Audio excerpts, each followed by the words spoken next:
What's going on, everybody? Welcome on into a special edition of the Brass Ring Media Podcast, a 2023 year in review, a look back at the 2023 year in wrestling. I'm Zach Haydorn. That is Tyler Sage. You know us. That is my dog, Penny, in the background. She's eating a peanut butter bully stick to keep her busy. And we also have a very special guest today. One of the first ever members of Brass Ring Media, which started in 2023. It's a big story in and of itself, folks. Probably number one. Yes. Yep. Sean is here with us. He's a Brass Ring Media member. Sean, man, great to have you. We've been talking about getting you on for a show for quite some time, and I think this is the perfect time to do it. Thank you for your membership, and thanks for being here, man. Hey guys, thanks for having me. I love talking wrestling with you guys. I mean, I'm always on the chat and always getting it up with Zach Barber, of course. I mean, I got to get on. He's just fun to talk wrestling with in general. But yeah, I love being with all the members talking and everybody that gets in live talking about wrestling and just doing what we love to do. So fun. Thanks for having me on, guys. I appreciate it. I really do. Absolutely. Tyler, what's going on, man? We had a fun time yesterday recording our members only show, talked a little WWE, previewed World's End. So if you missed that, you can catch that on the podcast. But, Tyler, I'd say what's up, but I kind of pretty much know. It's kind of, Yeah. I mean, if anyone was in the Discord last night, they knew I was playing No Mercy on N64 yesterday. I picked Taz. As I was getting besmirched, my opinion of Taz. So me and Viscera won some tag team titles, so it was a good time. Oh, nice. I gotta ask. I just gotta ask. How did you end up breaking that one out of its box and cracking open an NXT or N64 No Mercy run? Yeah. So my brother-in-law, we were watching the Browns game, and then when that was wrapping up. I source lots of old stuff. So I got him a GameCube for his gaming room this year. So he's got the whole setup. So we played No Mercy just because he was like, "Hey, you want to play No Mercy?" I was like, "Yes, I want to play No Mercy." Wait, so No Mercy's on GameCube now? Well, no. So he has an N64 already, and he had No Mercy. Okay. So he was checking out the game room, and I was like, "Oh, you got No Mercy?" He's like, "Yeah, you want to play?" I was like, "Yes." So absolutely, Tyler, congrats on your Browns, man. They're looking. Oh, thanks. It's wild stuff. Thank you. Playoffs. Yep. I mean, playoffs, but I don't think it's some years you can say to yourself, "Oh, we're in the playoffs, but we're probably not gonna win a game." I don't think that's the Browns this year. I think they could legitimately make some noise. Yeah. I don't want to jinx them or anything. Yeah, you definitely don't want to play them if you're another team, right? And that's a good spot to be in. Old man fly. Sure not. Yeah. They can play defense and they're going to score 30 points. That's if they play the last couple weeks, they could win the whole thing, which is crazy. And they've beaten every team at the top. They beat the Ravens. They beat the 49ers. Yeah. So, yeah, it's crazy. That's wild. All right, let's get into it, but let's set the table here first. This is a special edition episode of the Brass Ring Media Podcast. Usually we are live every single week, Thursday, 3 Eastern, 2 Central, with the free flagship show. If you have not checked out the free show, please do so. Subscribe to our channel on YouTube. Hit the notification button so you know that when we go live, so you don't miss anything. If you also want to check out more of our free content, we have written content at our Brass Ring Media Substack page, Substack newsletter. We've got free articles that go up there every single week. But if and when you want to take your Brass Ring Media experience to the next level, you got to join us on Patreon as a Brass Ring Media member. It's $4, and it gets you access to everything that we do. It gets you access to the Discord community that Sean was talking about and that Tyler had mentioned. It gets you access to all of our written content on Substack. It gets you a free weekly podcast every single week on wrestling. It gets you all of our pay-per-view review shows, which will be in abundance coming up with World's End this weekend, Wrestle Kingdom, not too far after that, Royal Rumble, and then we're in WrestleMania season. So if there's ever a time to check us out for $4, it's right now, patreon.com/Brass Ring Media. All right, guys. So we're here to talk 2023, and we're going to get into our match of the year. We're going to get into our kind of our wrestler of the year picks for 2023. But it was a newsworthy year in wrestling in general. And I want to hit some of those stories and just kind of do roundtables about, kind of where things stand now, how influential those were, at the time and looking back. And you can't talk about 2023 without talking about TKO and TKO Group officially acquiring WWE from the McMahon family, and the McMahon family losing, sole ownership of their company that they've had for years and years and years. And, it's, I think when you're in like the week to week, just consumption of wrestling as a fan, or, writing about wrestling and analyzing wrestling like we do here at Brass Ring Media, you can kind of like the news cycle goes so fast that you can kind of miss just how big some of these stories are. This is a huge one. I mean, this is like in a lot of ways the biggest story in professional wrestling of the last 40 years. I mean, it's huge to have the McMahon family not sole owners of their company. And to me, like the most telling piece of that puzzle is just the lack of any drop in quality, any drop in momentum, any drop in like control and like talent management, storyline management, match quality. Like, and they switched over to TKO Group and like barely missed a beat. You just don't know. If you didn't know, you wouldn't know that such a huge undertaking had changed as far as ownership goes. So Tyler, I'll throw to you first on this one. Like, where does this stand like in the pantheon of news this year? And looking back, now that we've had about, I don't know what, about a few months, in the can of it officially being, under the TKO Group banner, but essentially, nearly a year now of this, impending transition happening. Like, where does WWE stand here as we head into 2024? Yeah, I mean, certainly the number one news story of the year, without question. So it's good to lead off with it. It's a good job by you, Zach, on the formatting here. I agree. Thanks. But yeah, we were talking yesterday on the show. I think it was on the members only show. They kind of blend together as we do both of them, of like trying to determine this like boom period for WWE. It definitely coincides kind of exactly when Paul Levesque took over creative, Vince McMahon retired, etc. Right? I think we can all, because that was like September of 22. It was like August. Yeah. So, it just, I think that transition happening at that point, and then the sale happening a little less than a year later helped that transition of we saw a sample of what WWE was going to be without Vince McMahon in control. And this purchase kind of solidified that new era of kind of treating fans with a little bit more respect, which Levesque does in his booking. And I mean, the big sub story for me is that Vince McMahon got played for like the first time in a business deal. Yeah. At least from a creative control thing. So that's, for the hater that is in my heart on Vince McMahon, that was a good thing there. But yeah, I mean, 2024 WWE set up great. When you got to even have Eric Bischoff praising CM Punk in WWE recently, like, they're on pace. They're probably going to sign Mercedes Moné, who just trademarked a bunch of terms. So to me, it seems like she'll be as Mercedes. But yeah, I mean, it's healthy. It's as healthy as it's really like ever been from a financial spot, from deals on the horizon and set money. So, I mean, it's in a healthy spot, and the stock's up 16% for year to date. So from that standpoint as well, that's a pretty healthy spot to be in 2023 as well.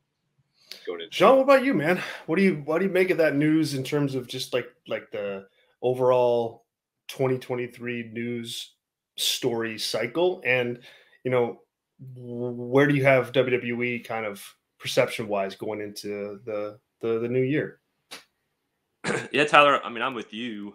I mean, it was definitely the biggest story we've seen ever, and probably will be for a long, long time, even though wrestling is getting more crazy over time. We'll see some crazy stories continue to happen, and they'll probably get bigger and bigger. But this was the biggest one. And with me, going into last year, I thought Vince was going to be there till he croaked. I thought there was no way anything was changing. WWE was going to be what it was, and we were just going to have to either you hate watch it or you like the talent, you want to watch because of the talent. But when he was slowly moving out, it was like we had always talked about how Hunter could get WWE in the right direction or on a better path to utilize the talent the best way, tell better stories, do a lot of those things. And because I don't know a lot of the company part of it, but have been a publicly traded company for so long that I think they're the ones that could handle something like this, a move like this of this caliber. So I was more of it looking at it the wrestling perspective of what's Levesque going to do with the booking aspect. And so far, the whole year, I mean, it's had issues we could always talk about, but more people feel like stars in WWE right now, and the ones that are getting over, he's pushing them to whatever level he thinks they should be. At this point with LA Knight, we've seen that the fans were into him. They put him in a match with Roman. He wasn't going to win. We knew that, but he's on a good trajectory now. Where at least if he's a IC, US, whatever he'll go for next, we're invested in it. And he's investing us in the stories with all these people. And so going into 2024, whether they get Mercedes back in WWE, which I think that's a good possibility, which would be great because I'm all for Sasha Bailey. If you tell the story the right way, I'm all for getting back. Finally. Yeah, because, we watched it for, 5 years ago on the flashbacks with Wade. We see it all the time. It's like, Sasha Bailey, are we ever going to get over this? And so Triple H is doing a better job of investing in what they're doing going forward. And this WrestleMania build has been, I think, really good, and we're on a good track to the Royal Rumble and beyond. So I just think it's been good. WWE to me is on the right track. There's issues again we could talk about, but I like where WWE is going right now. Is a company, even though we'll see where Raw is going to go, what channel it's going to be on, or what station it's going to be on. But I like where they're going. Raw and SmackDown are both, and actually, I can watch Raw and not just be bored and want to fall asleep. So that's good for me too. Yeah, that is a good sign. Always, there's no question. I mean, yeah. Look, the Triple H factor in all this is really, I don't know. It's really impressive, like in a lot of ways. I mean, and like you can and should say what you will about Triple H. I mean, there's no question. I mean, the guy is, of all intents and purposes, an egomaniac, and he is ruthless. From we know the stories about him in his wrestling days. Political, in terms of how he handles himself backstage. But man, the politics of how he's taken over, the creative end of WWE, have been pretty masterful if you really kind of break it down and think about it. Like he inherited a company that, was doing well financially, and like, I think like, when you finally get handed the reins of like a creative, world like this, he could very much have said, oh, I want this to be my thing and my thing only. And so look, here we go. We're changing everything and we're doing this. But like, I think he recognized that like slow change is important here. Like there's something like that you can't come in and just blow the whole thing up. It's got to be a slow pivot. And, I think you saw that. You didn't see him totally pivot away from the top stars of the Vince McMahon era. Miz is still out there. Roman is still out there. Like Seth is still pushed in a major way, but he sprinkled in his own flavor into how he's booked these guys. And so I think that like the fresh element of like his take on all of those kind of regular WWE stars has really kind of not only helped the company transition, but like freshened up everybody's star power too, and like presented them in a new light. I mean, Seth now feels like a way bigger star than he has. You might not like the singing thing, you might not like the attire, but his presence on a show feels like it's really important. So I think like Triple H is pivotal here in 2024. I mean, look, they're set up for some really big things. I mean, Cody Rhodes is on track to do something at WrestleMania. That show's already sold out. They've got PLEs that are taking place in other countries. They're going to Paris. They're going to Australia. So, they really have a you know, a strong year on the horizon. And I think the fact that you don't hear TKO much, Sean, is, you know, a testament to like how the company is going to be run, you know, even under that TKO banner. Like, I'm sure we'll see some stuff on the business side. You know, they talked about UFC and WWE running, you know, some same weekends. I'm sure we'll get a taste of that at some point in 2024, perhaps. But the fact that you don't hear much about it, I think is a good thing. I mean, you never know what's going to happen to a company when a bigger company gobbles it up and changes it and makes it into something new. And, you know, I think for right now, if you were a WWE fan, Sean, worried about like the impact of that new ownership would have, I don't think you're worried anymore. No, I agree with you. I'm not really. I mean, I think they're on a good path. I mean, they're doing good shows. Again, that's what I always want in wrestling. Like, you know, we talk about AEW all the time. Is they're all about, for me, they're mostly about having great matches. And that's fine. I want that. I think that's a good thing to have in a wrestling company. But at the same time, I want stars that feel big and that tell great stories to build me to like a guy or hate a guy. And that's what I want in my wrestling. And WWE does that better than anybody right now. And so I'm invested in what they're doing, and I'm excited what the future is going to hold, you know? Tyler, as far as like the TKO impact here, you know, moving forward and the possibility for, you know, more stuff with UFC or business opportunities, like, what is your expectation for the growth of that relationship in 2024? Yeah, I mean, I guess I haven't thought about it a ton, but I think it's going to be slow played in 2024, right? I think it's more the, okay, hey, I guess same city. If you book same venues, right? Like, I think that might be some of this overseas expansion by WWE. Does that correlate with the TKO merger? Like some of these international dates? Like, that's something you can easily do where you can time it to the afternoon U.S. time and then evening, for UFC time. In other markets that you can share costs for venues, right? I mean, that's very boring to kind of talk about, but that's a huge deal, right? If you can book a venue for a whole day and do two events in it or in the same city and have all your people in the same spot, that's a huge synergy, right? That is important. Hey, no corporate buzzwords on this. Yeah, show. I know. Yeah, from 15 years ago. But I was looking it up while Sean was talking because I was like, to form my opinion here, but I looked at revenue from 2022. Obviously, we don't have full revenue from 2023 for UFC and WWE. And obviously, UFC and WWE were not together at that point, but that revenue in 2022 was 1.3 billion for both brands, which I thought was interesting. I thought UFC would have more coming in the WWE from a revenue standpoint. I think UFC is much more net profitable because they don't pay their performers anything. Unless you're, a main eventer, but that's a whole other story for another. Even then, yeah, even then it's low. So, but because I thought my opinion of TKO was WWE was kind of the little brother of the UFC, but they're obviously equal partners, at least from a 2022 standpoint. Also, all the deals are done in WWE except for Raw, and UFC's got a huge deal. Their ESPN Plus contract ends in 2025, I think. So that's like a big thing for the company of, hey, we kind of got all the set money for WWE. Obviously, we want to sell places and get all that incremental revenue, merch, all that stuff. But like for UFC, that's like the big corporate opportunity for TKO. So I think that helps WWE as well be kind of, hey, you got all this baseline cash coming in. We love you. Do your thing, Paul. Unless ratings go crazy and I get complaints from corporate partners, then you're all good to go. So that's kind of where I see it. And like the merging of it, I think is boring in 2024 of like, hey, maybe they'll run Vegas together at the same time.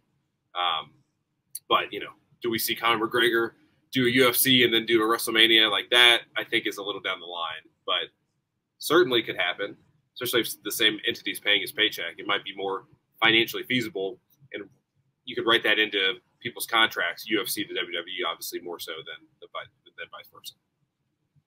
So another major story, and this is on the this is a real interesting story, but it's really a person.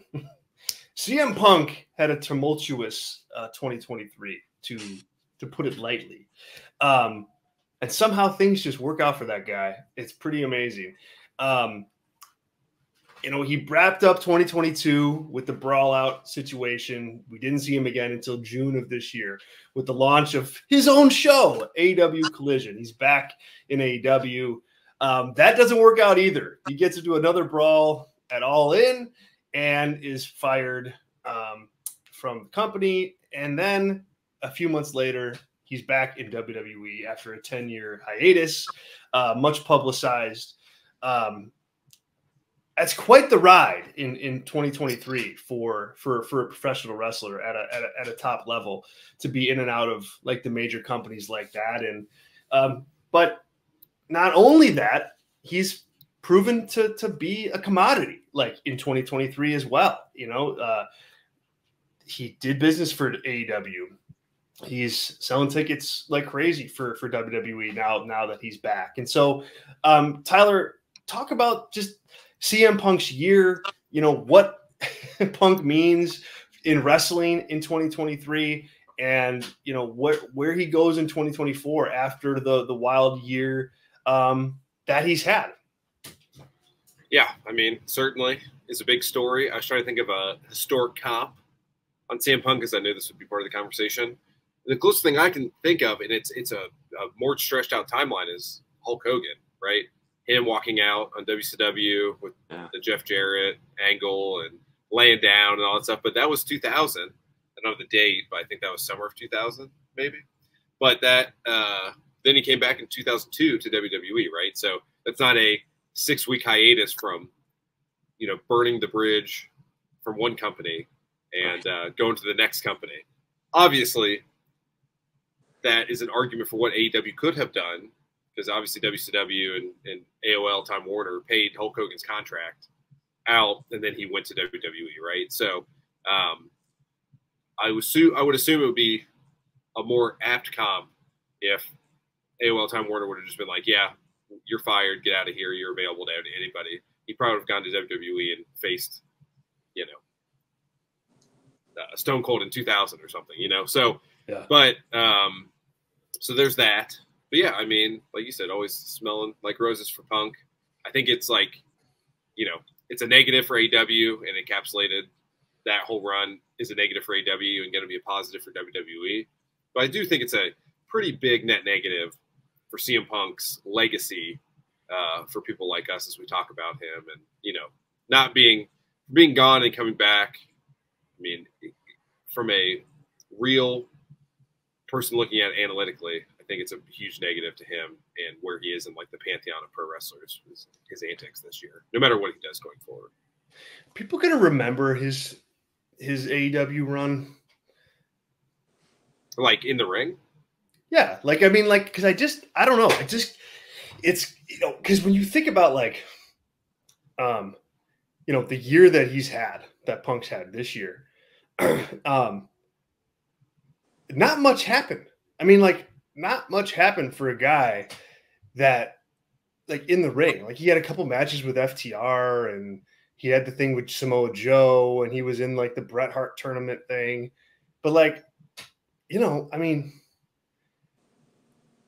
2023 was, a lost year for him outside of, the WWE return, I think, and the backstage drama. And then when you dip back into 2022, he wrestled in the early part of that year, but then was out for most of it after winning the title and back for a match here or there. So, I mean, the guy has a lot of momentum, but also not a lot to show for it as far as results go. And I wonder, Tyler, if that's almost a good thing. It almost worked to his benefit to not have all this stuff in the can, where WWE could look at it and go, I don't know if we want this guy anymore. Even if and they probably wouldn't say that because they can do more with him, outside the ring and all that. So it's not entirely a fair argument to make, but I feel like his inactivity almost, influenced just how valuable, he really is and was to WWE coming in, because like you just didn't know. Like he freshened himself up by not being active. Yeah, he's like the #1 pick in the NBA draft who be like Chet Holmgren. He's going to win Rookie of the Year in his second year, right? And he got injured in the preseason for his rookie year. And it's like, oh yeah, this is great because the team wasn't any good. Now they're good, and he's coming in and he's fresh. Yeah, I mean, it's that angle. From a Punk perspective, from a historical view, I think it's certainly antics, and then the MJF dog collar match / feud are the two things you're going to remember in that order from his AEW run. But besides that, it's a lot of I'm happy to fight Darby. Oh, all that sort of stuff, right? And then like this I weird love you, Bret Rocky Hart. thing. This weird Rocky story with Moxley, even though it's not weird, it's just weird because he'd never seen any Rocky movies, I think, and he didn't get it. I don't believe him. Sorry. Don't believe him. Well, Rocky's from Philly, so if it's not from Chicago, Punk doesn't care about it. So that's true. I think that's what it is. So yeah, that's where I am, and yeah, I mean, I think you're right there. But another reason why he's not going to wrestle until he's in the Royal Rumble, and probably not going to wrestle until he has a match at WrestleMania, right? It's a special attraction. Plus, you're going to work 6 matches a year and be healthy, which is the opposite of how AEW treated him. Yeah. And that might, it may prove out to be the right call from this perspective. Yeah. Sean, CM Punk, like, comment on like the year that he's had and just how big of a story he is. Am I overplaying, the Punk story clocking in at number 2, behind, Vince McMahon selling the freaking WWE? Yeah, no, you're not overselling it at all. I think it's the second biggest for sure. I mean, CM Punk is a very interesting star in a lot of different ways. But I want to say, well, for my fandom, I was always a big CM Punk fan. Loved him in WWE back in the day. Obviously, the Cena match was great at Money in the Bank. I mean, obviously, you can't not love that match. Then I kind of went away for a little bit. I was in and out of wrestling there in the 2010s for a little bit, so I kind of missed some of it. But even the Straight Edge Society stuff, I really enjoyed. And so when he came into AEW, I was very intrigued, very excited to see what he would do. I've been down on AEW as a whole, but I want it to succeed. I like it. I enjoy it. I was really the first promo was kind of happy-go-lucky Punk, but then going into 2023, it was just antics of I want to do what I want to do. I want my own show. I don't like this guy. I don't like that guy. And Tony just doing whatever he wants because he's a CM Punk fan and it was always liked him when he was younger and like I want to make him happy the best that I can. And so he did all this stuff with giving him his own show, which I thought was just a bunch of baloney, the biggest bunch of crap I've ever seen. To give somebody their own show just to make them happy, that's dumb. And then it just went downhill from there. Got hurt. The Moxley stuff, Tyler, like you said, was just I didn't really care for a lot of that. I mean, it was compelling in a way, but then it was like, I don't really care. I like both guys, but it's like, I don't really like the story necessarily between the two of them. And then, now with all the stuff with the Bucks and all the EVP, all that, it was just crazy. He needed to be let go. I thought it was the right move to do. Tony just had to do it. He was kind of caught in a corner and like, I like this guy, but he's just causing too much of a problem. Yeah. And then when he went to, I was not wanting him to come back to WWE. To be frank, I think I brought that up, in our Discord too. I didn't want him back. I was very sour on what he had done in a lot of aspects. And then when he came back and they said that Hunter had been talking to him, trying to get him back, and I was like, oh, okay. I turned a little bit in the sense of I'll be open to it. I'll let it play out. I'll see what they have for him because with WWE, they're not going to put up with his crap. They're just not. If he starts causing problems, Hunter's going to be like, you got to go. So if he's going to do this special attraction stuff, I'm okay with it because you can have big matches with him. And if he's doing what he needs to be doing and being good to people backstage, which so far it seems like he is. I don't know if that's a play. Who knows? I don't know. But he's minding his P's and Q's so far since he's come back.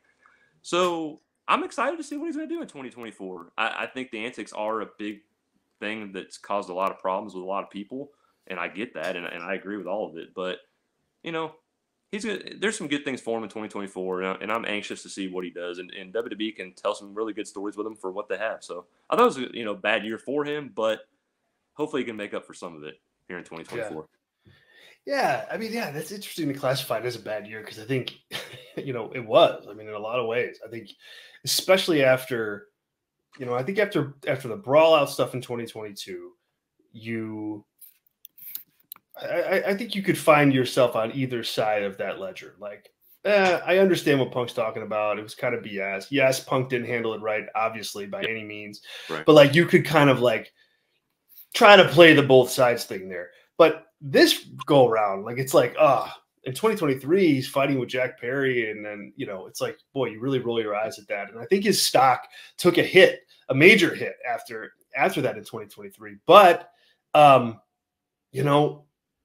like different situations, different contexts, and a brand new company can really change the tide. And I think, for as bad of a year that he had for 11 months in 2023, I think a lot of that was righted, the minute he walked out on pay-per-view at Survivor Series. I mean, I think the tone has shifted on him from an audience perception wise, and it seems like it's shifted for him as well. The work that he's done in WWE, Tyler, so far in 2023, we just don't have much of it. We don't have much of a sample size. He had a match with Dominic Mysterio this week in Madison Square Garden. It was a house show match, so there's not much to it, but it certainly drew. And then other than that, we've had promos, and the biggest promo being the one with Seth Rollins. That seems to be exactly where they're going for a WrestleMania feud and Punk's first major singles program. Is there anything that you've seen in 2023, Tyler, with Punk and WWE that has you either A, worried about, how he can work in that company in 2023 and 2024, or B, just kind of confirms like, no, like he's still a top star doing top star things at a top star level? I mean, I think CM Punk has a expiration date with any employer that has been told over time in history. So what is that expiration date in WWE? I'd say sometime probably late 25, early 26 is when he's fed up with something. So I think that it bodes well for 2024, booking all the deals, all that sort of stuff. So in everything thus far, there's been no reports. No one's leaked on either side. You'd think that he already has opponents backstage that would want to leak something if they heard it. So We haven't heard that.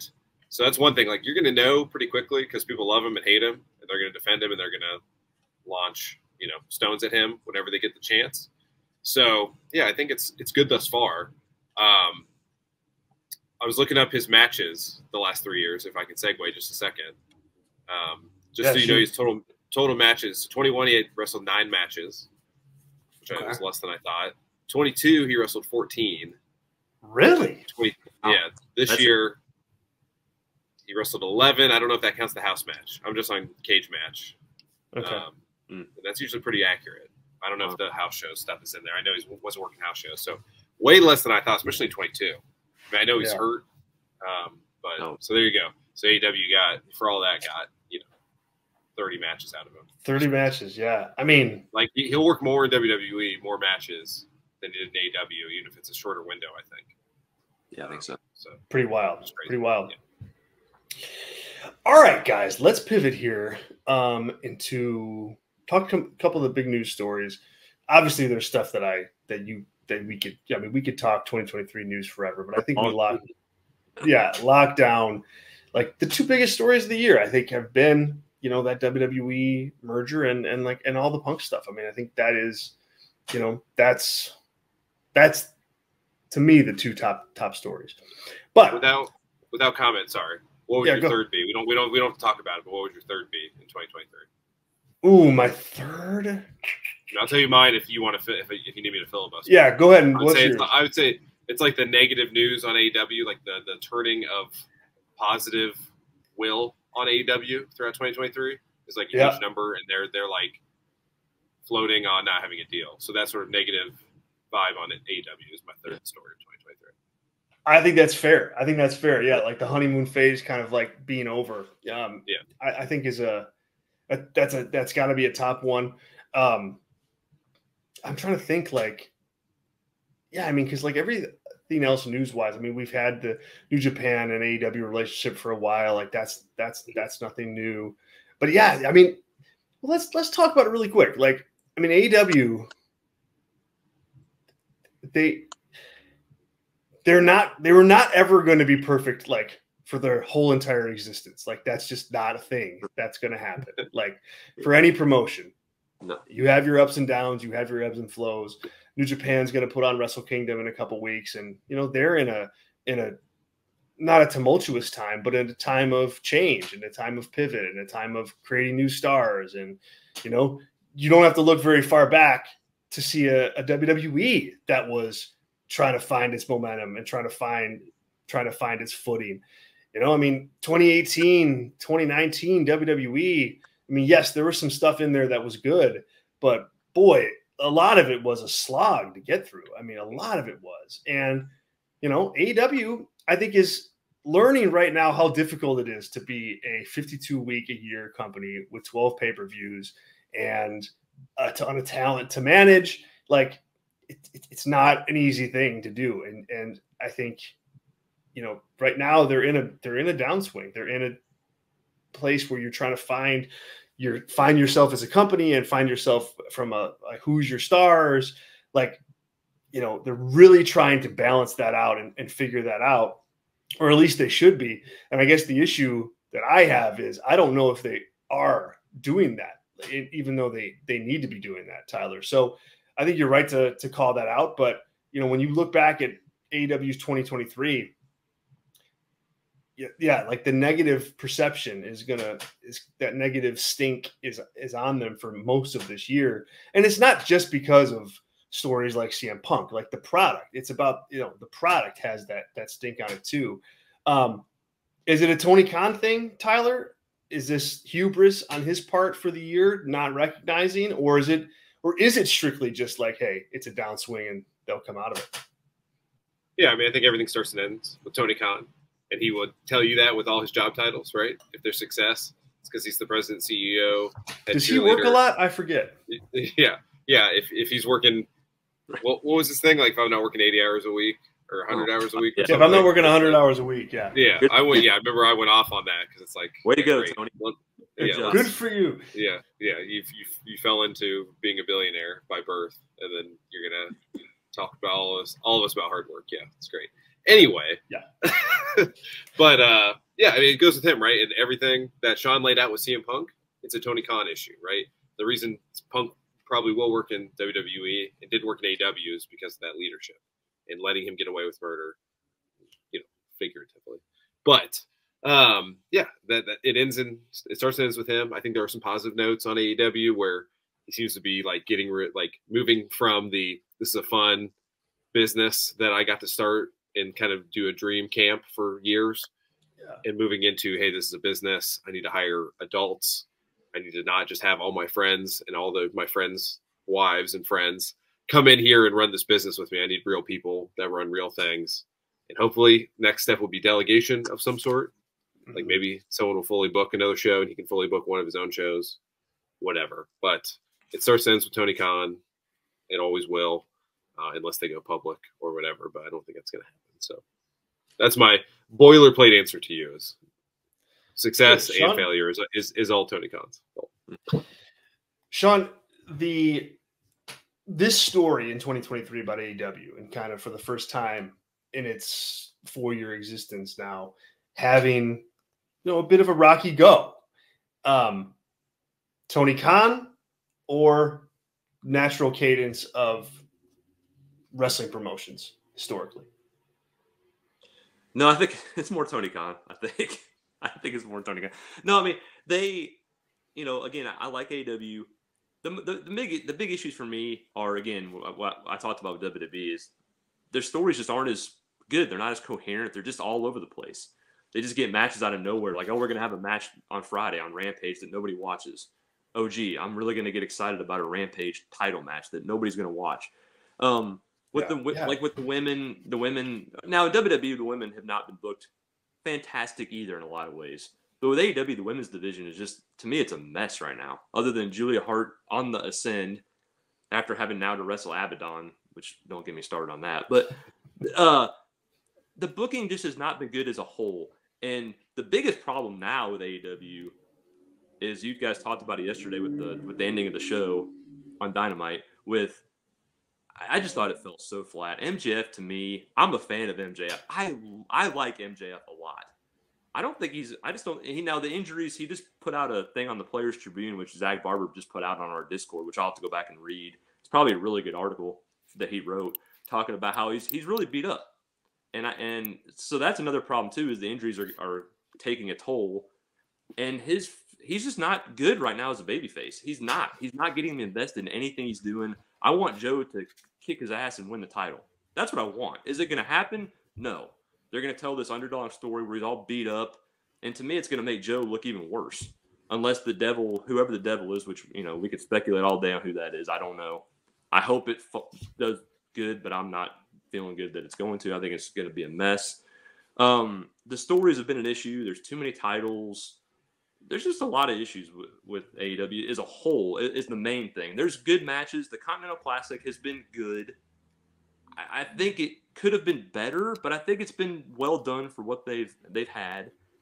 So I just think overall the booking, just the storytelling needs to get better as a whole. Mm-hmm. And until Tony Khan gets with other people and asks questions and says, "Hey, how can I make this a better product?" Until that happens, I think it's just going to be where it is. The ratings have just stalled. They're just where they are. There's no climb at all. It's just is what it is. And if you like it, you do. If you don't, you'll go watch WWE or New Japan. That's what it boils down to. Yeah, I think the context, around the company, definitely has to do with like their storytelling and putting together. I said this yesterday on the free show. It's like Tony Khan likes good matches, but I think it's easy to forget, and I think he has a lot of those good matches stem from really good rivalries and big stars. And when you look at like AEW right now, you look at that roster, a lot of the talent is like in the same spot. Like, is MJF that much bigger of a star than Adam Page? He's not. And then when you go from like Adam Page to even somebody like Jack Perry or Darby Allin, there's not a lot of difference there, either in terms of like the hierarchy of like where these guys are. And so I think if like you're Tony Khan and you're looking at 2024 and how you can turn the tide on this thing, and Tyler, you and I talk about this a lot, you got to figure out who your top guys are and get them in a position and treat them like top guys. Okay. That's MJF as a babyface. Awesome. That's what you've decided to do. Go in with it. Go that way. Line up 5 heels, and that's his year. That's what you're doing. He's going to wrestle these 5 heels on pay-per-view, and that's going to be the feud. If it's him as a heel, okay, fine. Turn him heel in a major way. Keep the belt on him, and then line up some baby faces for him to work with. And who are those other guys? And who are those other women? And treat that the same way. I think ironing out the show, in a nuts and bolts way like that will do a lot to help just the flow of the product. And I think that's really important. Okay, guys, let's get into some fun. Let's get into some fun debate potentially, or one big group hug of agreement. I'm not really sure. We have not. I'm ready to get down, so you guys are on the record. I know the lighting's bad, but I've got mine. So spoiler alert, I pulled it away. So I liked it. Good. We're not gonna look. We made the conscious decision. We're not gonna do every single awards category possible, but we're gonna hit the big ones, and it's Wrestler of the Year and Match of the Year. And let's start with Match of the Year, guys. And I'm really curious as to where everybody landed on this. And so before we debate, before we discuss, I want to go around the horn, and let's just call out what it is and who it is that we picked. What's the match and what show is it on? Tyler, Match of the Year in 2023. I have Adam Page and Swerve Strickland, Texas Death Match from AEW Full Gear. All right. I had a feeling you were going there. I had a feeling you were going there too. So mine was tough. Mine was really tough. I thought, now, not all of AEW pay-per-view matches have I watched. I have not watched every pay-per-view. I have not. I'll be honest about that. So some of them I have not seen. I did not see the Swerve other than the highlights of it. And that's not my cup of tea. I mean, the story was fine, but I'm just not for that kind of gore, and that's just not my thing. And it's some people, Tyler, and I get it. I respect it, but that's not me. Mine, I was torn, but I went ultimately with WrestleMania Night 1, Rhea and Charlotte. Rhea Ripley and Charlotte Flair. That was a fantastic. The story was not great building up to it, I have to say. Charlotte's, and now she's hurt. That sucks. But that match was fantastic and made Rhea an even bigger star. And that's what the goal was. And it was fine. It was great. I loved it. All right. I like that pick. This is great because we all landed in different spots. I am going with WrestleMania Night 1 as well, but I'm going with the tag match. I'm going with the Usos versus Sami Zayn and Kevin Owens in the main event for the title. So this is interesting. I cannot believe Ospreay and Kenny did not get picked by any of us.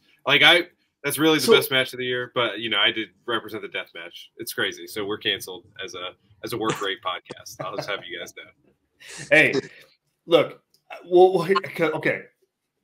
I knew that match was going to come up. Let's put a pin in that for a minute. Let's put a pin in that one for a minute. Tyler, make your case for why you picked what you did. Yeah, I mean, a couple of reasons. A, I always advocate and stand for the death match when it works effectively. I think it did here in this place. It really did.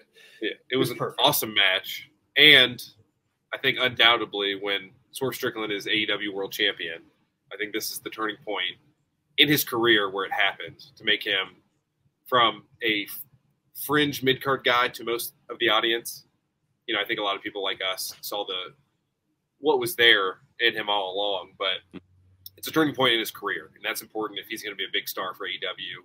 One of the first, besides MJF, one of the first non-WWE. I mean, I know he's an NXT, but he's not a WWE guy. So I think there's a lot of good baggage there. Also, if it was booked properly, Adam Page could be, taking on MJF right now or whatever. Could be the first guy to take on Samoa Joe if he wins, and it could be an effective main eventer if we're booked properly. So I think there's a lot of momentum coming out of that match from an AEW standpoint that they desperately need. I don't think it's all been obtained as of yet, but great match and a lot of positive stuff on the back end as well.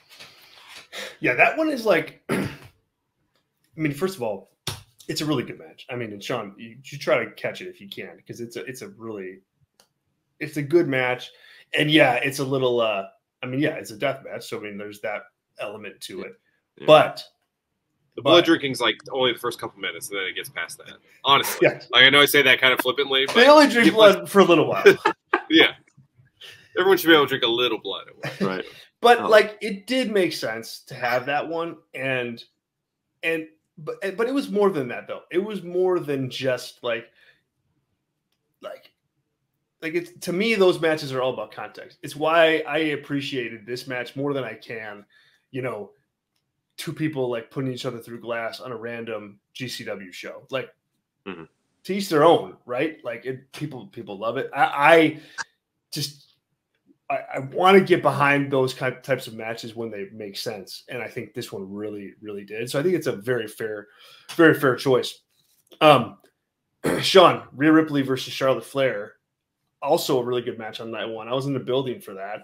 But make your case. Why is it the match of the year?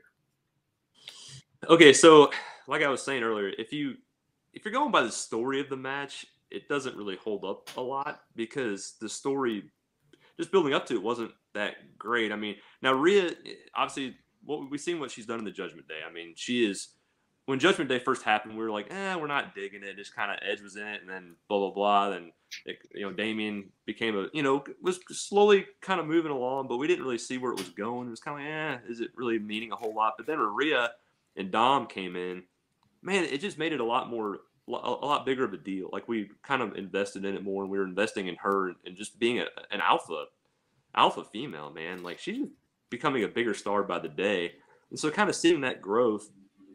And I had loved Rhea, even though we don't like the Performance Center days at all. I mean, why would we? Because I was at point in the world in general. But the match with her and Charlotte at WrestleMania in the Performance Center was great, even though there was nobody there. I really enjoyed that match.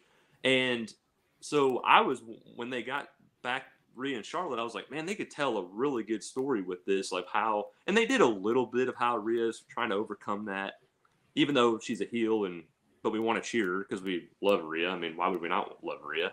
And so the heel part's been hard in a way, and then Charlotte, kind of coming in at the face. We like her, because she's a big star, but we don't know how to feel about her. And so the build up to the match was just kind of like, the promos were okay.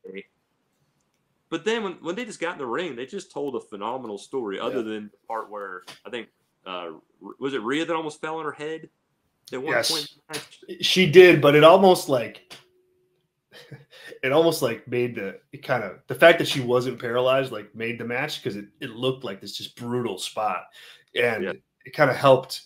I think it helped, like, the drama of the match. Thank God she wasn't hurt. It's just it helped make it feel like, man, this is a fight, and these women are going all out to win this title. Yeah, and so just the story they told in the match was what got me invested in the match, because Charlotte's just so good at putting over other people, and she's gotten better about that over time. And she just did a great job of making Rhea look like even bigger of a star in that match. I mean, I didn't like Charlotte kind of the look at the end of the match, like her outside the ring, like smiling, like, oh, look what I did. Yeah. It took away from it a little bit. I hated that part of it. Oh, I just like, it's so stop. So Charlotte. It made Rhea a bigger star, and Rhea, even though she hasn't wrestled a ton this year, which is kind of the argument against her, she's not wrestling a lot of people. But at the same time, it's not defining people down either. Like, she's beaten a few people here or there, and it's been good for what it's been. And the build is for her coming into 2024. But the match with Rhea and Charlotte, I just thought was great. Told a great story, and built Rhea is bigger than she is already. So I loved it. Yeah, I picked the Usos versus Sami Zayn and Kevin Owens. I like tag team wrestling, so that's one part of this. Yeah. The other part is, like, the match itself. Tons of, it was a match that, like, built and built and built, crescendoed, and then, like, got to the big finish. I really like this match, though, because this to me was is important. It's like an important match to remember about pro wrestling in 2023, where it's like you want to have your audience on one side against another side. Like, that is like the best part about pro wrestling. And I think this Usos versus Sami Zayn and Owens story is like the antithesis of that. Like, that's wrestling. You had an audience of 80,000 people all behind Zayn and Owens to beat the Usos to end their historic title reign. It was a huge match feel in the moment, and the culmination of WWE, like, in a lot of ways, the culmination of WWE's, like, biggest story that they've had in years. I mean, the Sami Zayn, Owens, Usos bloodline angles to end 2022 and the start of 2023. I mean, they were driving big numbers for SmackDown. I mean, 2.4 million, 2.3 million, like, on a regular basis. And then you saw that all come to a head at WrestleMania 39, the biggest show of the year, in the main event.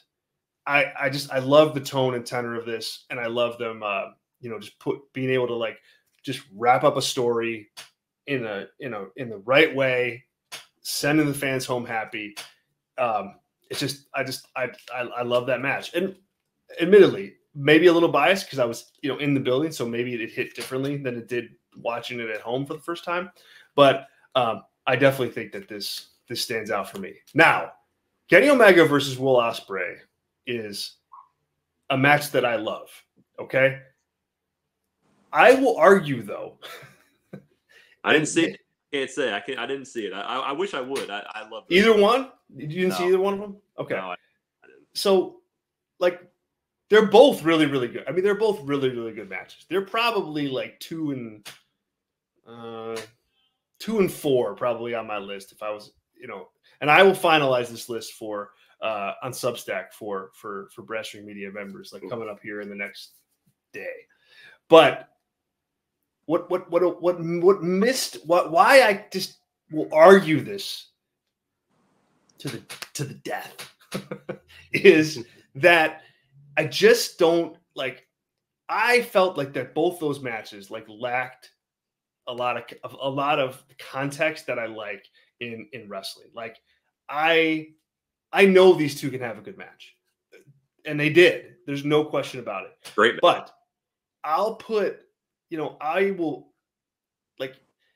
Where are like the two guys right now? Like, where is their stories right now? What happened after those matches? Like, I just think that, like, for me, I valued in terms of picking, this tag match over those others. Look, I valued the context of where it happened. WrestleMania, huge crowd, main event, culmination of a months-long story. Like, I put value in that. But I also put value in just like the story itself and how the match played into that story.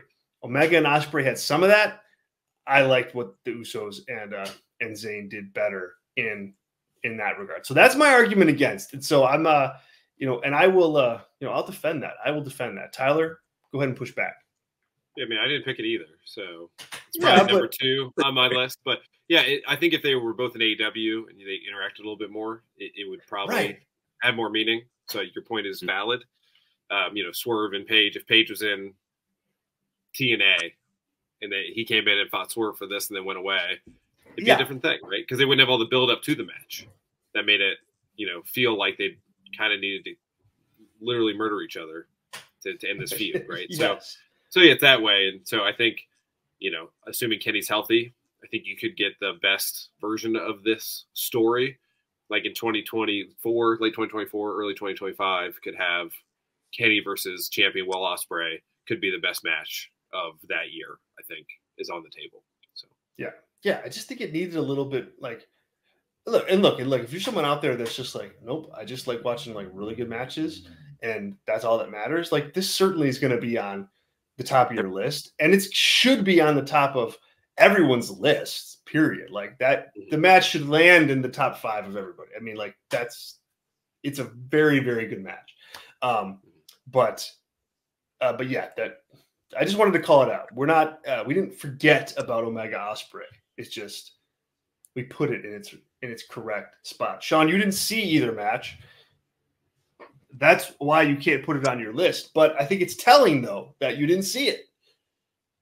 I think so. I mean, again, I like both guys from what I've seen of, Omega, because I didn't see any of New Japan. I've heard a lot about it again, but I never saw it, so I can't say it. And I've just been overall pretty down on what Omega's done in AEW. I just haven't really enjoyed much of it. The matches have been good. Again, like you said, the matches are great, but he's done nothing to invest me in any of his matches.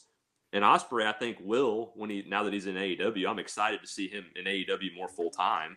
That's going to be a fun part of 2024, like seeing him, on AEW television, like regularly. Like, he really hasn't been in a role like that before. Like, he's been in New Japan, he's on those tours, and he's on all the big shows. But like in an episodic fashion, that is going to be interesting to see play out. Sorry, Tater, go ahead, keep going. No, so, and that's what I say. Like Ospreay, I'm excited to see, the matches I had seen. I did see a highlight of the one he had with Ricochet, like way back in the day. Now that was something. Yeah. I mean, I enjoyed that.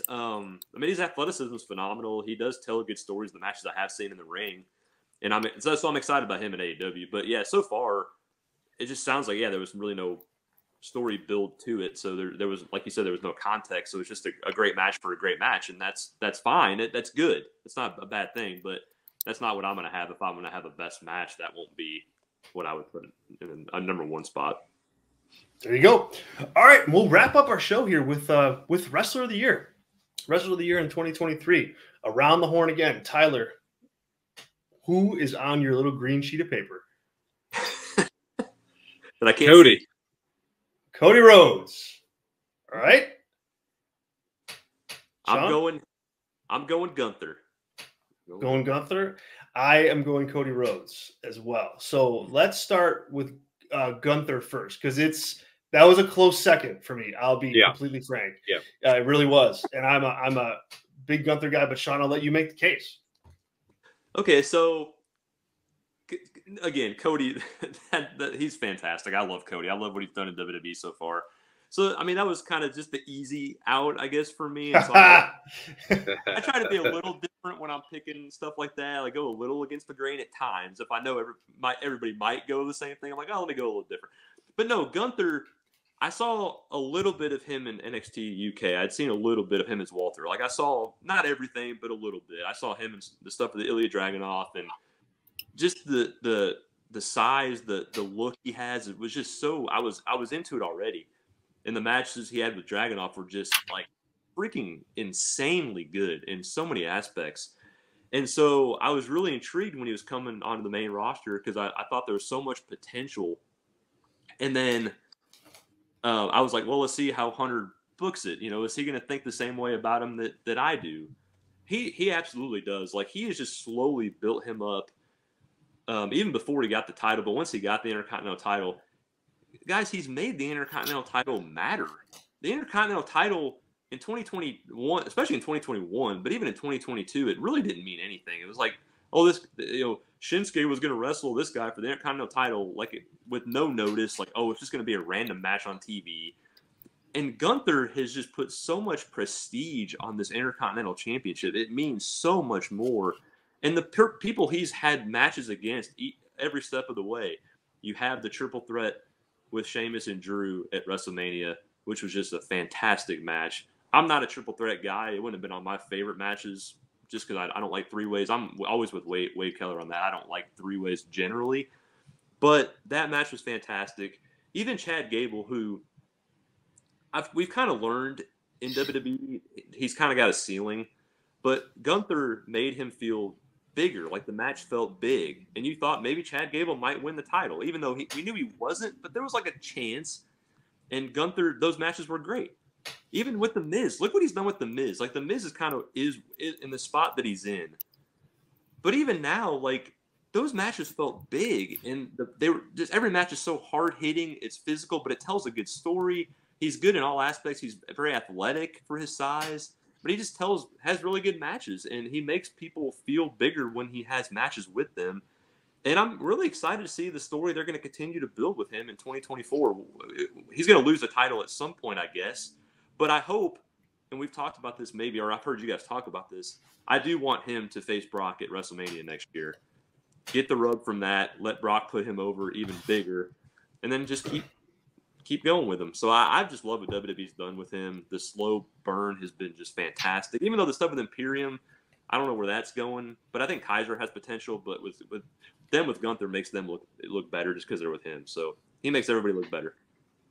Yeah, I mean, Gunther's a success story for WWE, to be sure. I mean, right now they have him in a position where, like currently, you trot him out there for an Intercontinental title match against pretty much anybody, and you give it a week or two build. I mean, like, it's going to feel like a big deal, like when it happens. And I think Gunther really has a presence about him.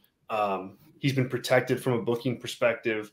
But he's also delivered, when he's been asked to, like in the ring on multiple different levels. So, yeah, he's certainly a guy you have to look at when you're talking about Wrestler of the Year. Tyler, you had Cody Rhodes, so did I, but I'll let you make a case first. Like, what stands out about him and his year that puts him in that prestigious top slot? Yeah, I mean, this is always, it's not most valuable wrestler. It's just like, so WWE is the biggest wrestling company in the world. And I think Cody, without a shadow of a doubt, is telling the most important story in the most important wrestling company in the world, right? That's like kind of the cut and dry way to do it. Not the PWI. I think Seth Rollins was the number one, and they take like win-loss percentage into account, which is interesting. Yeah. And he just works a lot more matches. So, there's that. From the surface level, he's going to main event, you would presume, WrestleMania 2 years in a row. But he was the main event of WrestleMania night 2, the main event. Told the story, had a lot of that story decision. was a big talking point in the early part. If we would have recorded a mid-year review of wrestling, I think that would have been the number one story, is Cody not beating Roman. And yeah, I mean, in the story told with him following has been good enough to maintain him at that level. He's a top guy. He carries that brand. He's going to be $1 billion Cody Rhodes that got that Raw deal done. So there's that. And also, like, the meta narrative for me, like, it's a guy who has bet on himself multiple times, leaving WWE, leaving AEW, coming back to WWE, revitalizing his entire career, is a good statement for people to go out and try something that you might be scared to do. Maybe start a wrestling media company. Exactly. One thing. So he's kind of an inspiration in a cheesy way for me as well. Yeah, and the other thing is, I agree with all that, and that like propped up my my vote for him in this slot. But the other thing is, I think when we talk, like he's a star that people react to positively in a universal way, like that. In 2023, like that's hard to come by. I mean, it really is hard to come by. And sometimes I watch him out there and I'm like, oh God, like when are the wheels going to fall off? Because it's just like, you just wait. And like, usually they do. And, he, has just regularly pulled that babyface reaction out of the crowd in a major, major way. Like this isn't like R-Truth babyface pop. It's top guy going after the championship pop. And, it's consistent, and I think when we talk about like boom periods of WWE, another point that you can like mark on the calendar is his return to the company. I think like, and not because it's Cody Rhodes returning necessarily, but because I think they, in that moment, they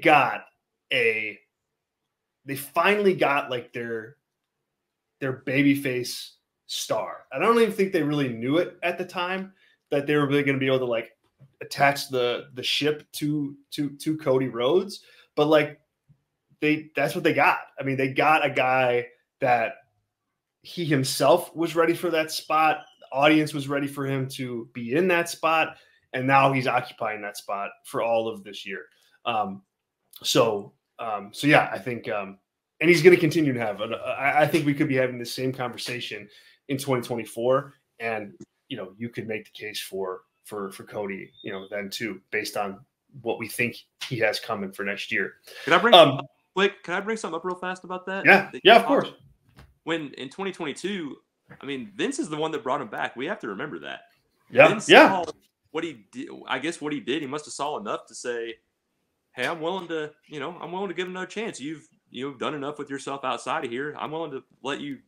So I think that's a thing we can't overlook. That was pretty huge when he first came back. That Vince, of all people, was willing to bring him back. So he won out. And bring him back the way that he did. Like what he did.